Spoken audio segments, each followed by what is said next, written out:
more in the low block, but we had our chances, and we had some moments with the ball, and we pushed City to their half. I think we were near the goal, but if you look at the game, you can accept the draw. Yeah.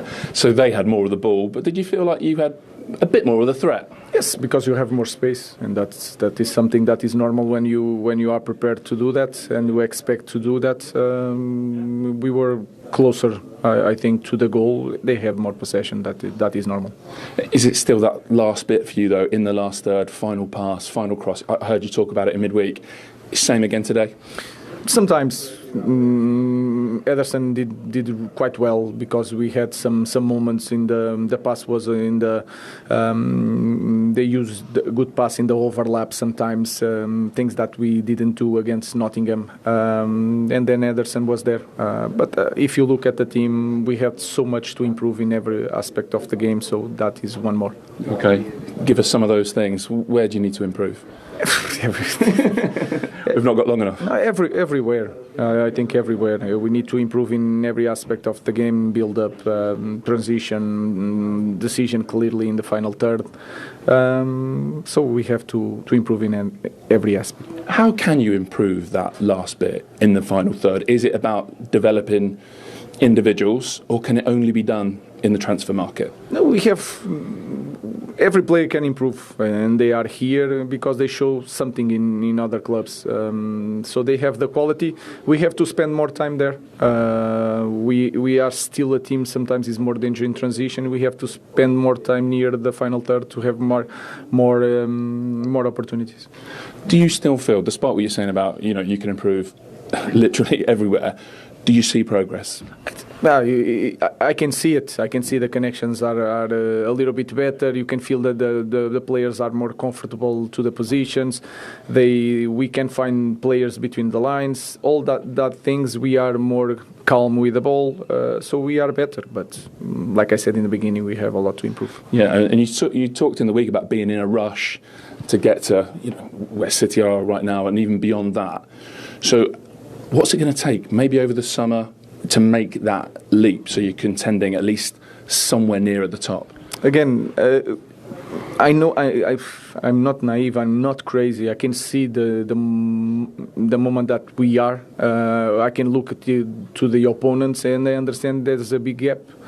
But I'm as a leader, I cannot say that we are going to take a lot of time. Even if you want to bring someone, if you want to push our players, you have to show some hurry. You have to feel that urgency to do something better, because you don't have a lot of time in the club like ours. So we are in the rush. That is clear.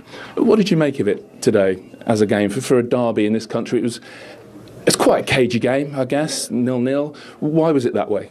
I think if you look at the moment of both teams, not fighting for the title, that changed completely the game. You can make a funny game, but the feeling of winning, you cannot lose 1 point. You have to win every game at home. That feeling is not here, and it's hard for me. I'm the coach. It's hard to say that. So we need to fight for big things. If we are fighting for big things, the feeling it will be completely different. In that urgency, you will feel it more in the game. Like you don't feel it today, because both teams are sometimes they have a lot of doubts in some moments to jump in the pressure, etc., etc. So I think you need to be fighting for the big things. Thank you. Much to discuss on both captains today. Some interesting thoughts there from Bruno Fernandes, and he's stating the obvious, really, in the fact that they need to be more clinical, which is right back to the theme of the start of the show when we were talking about the centre forwards, and the fact that Manchester United have still only scored 37 goals, and only 5 teams in the Premier League have scored fewer than them. Yeah, it's a big issue, Steve. As you said, we said that before. I think it's quite right saying the defensive organisation looks all right. But is that because they don't look like a threat at the other end of the pitch? You know what I mean? That balance has to be right. The balance isn't quite there. They definitely need more ammunition in the forward area of the pitch. That goes without saying. I think Garnacho is the only threat, but again, we're talking about the threat where he scored once in 25, 26 games. It's not enough. He needs to be more consistent. with his chance, he should have scored again today from a diving header 5 yards out. It should be a goal, and that reinforcements are, look, we know reinforcements are possibly all over the pitch, but especially in forward areas, they're just toothless in attack. I'm going to give you an incredible stat now, because it's not just reinforcements, it's the way they're playing that's getting much discussion. Since Ruben Amorim arrived, only Leicester City have scored in fewer games than Manchester United. So actually the goal scoring record's gone backwards since this manager came in, with the shape and with the players that he has available to him. Yeah, and from what we've seen so far, it's not going to change that. He's not going to change the shape, whether it's winning games or losing games. It doesn't seem to matter to him now. He thinks he's got...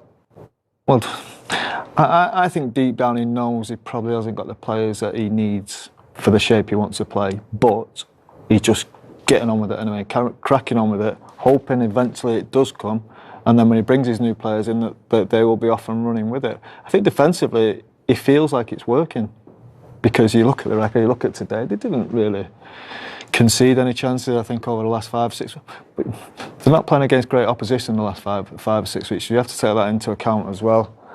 And they have looked defensively solid. They do, but to win games of football, you've got to score goals.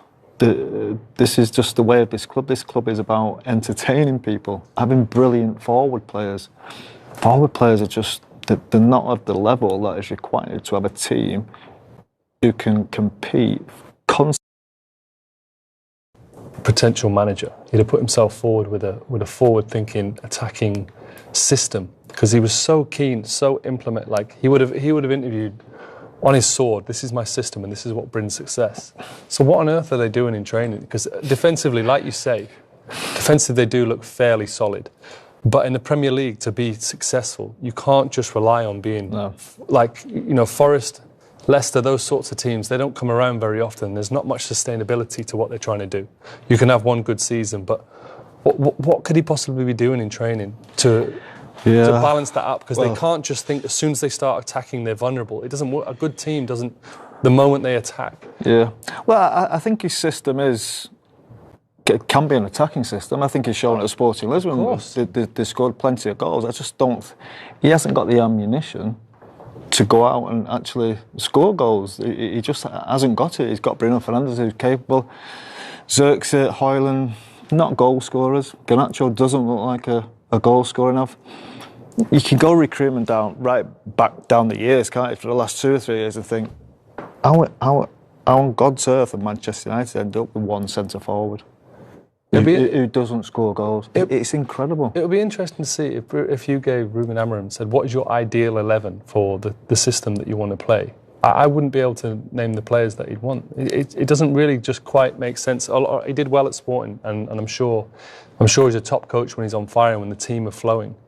But it's just really, really hard to work out what his team looks like when it's successful, being both solid at the back, which every title-winning team needs to be, but also effective going forward. That's the one thing that I'm just struggling to see. We have to cut him some slack here in the sense that the way he recruited terrible players, they should be able to coach them into some sort of system, like working with them every single day. Like, that's what you forget about a professional footballer. Joe, when you said there wasn't much competition, I don't remember much competition for some of the players they did sign. I don't remember being a fight over Joshua Xerxes all around Europe. Ugarte, Højlund, possibly. I think Højlund might have been one who people could have wanted because he was so young. Anthony, who I can't think of many teams. They're not fighting for players who other teams want, are they? And that's possibly an issue as well. Up at Man United for huge money. That's wild. Bad recruitment. Yeah, terrible recruitment. And in terms of what you're saying, that the players don't fit the system and he hasn't got his own players, we're not expecting a huge turnover of players this summer to try and make an instant difference at the start of next season. So is that a concern as well? It has to be a major concern. Where's the money coming from? Obviously, we've seen the interview from Sir Jim, and it didn't make good reading. You don't think like he's got a war chest to go to war with. He just doesn't feel like that. I get the impression, and I could be wrong here, but I think they might sell the 2 young players. I think they might sell Garnacho and Mainu just obviously for PSR issues as well. What can you do for selling for 60 million? Then you can spend 180 million. I think that's. Would that be sickening? Especially when you look at someone like what Scott McTominay's doing in Italy at the moment with Napoli. The Manu one would hurt, yeah.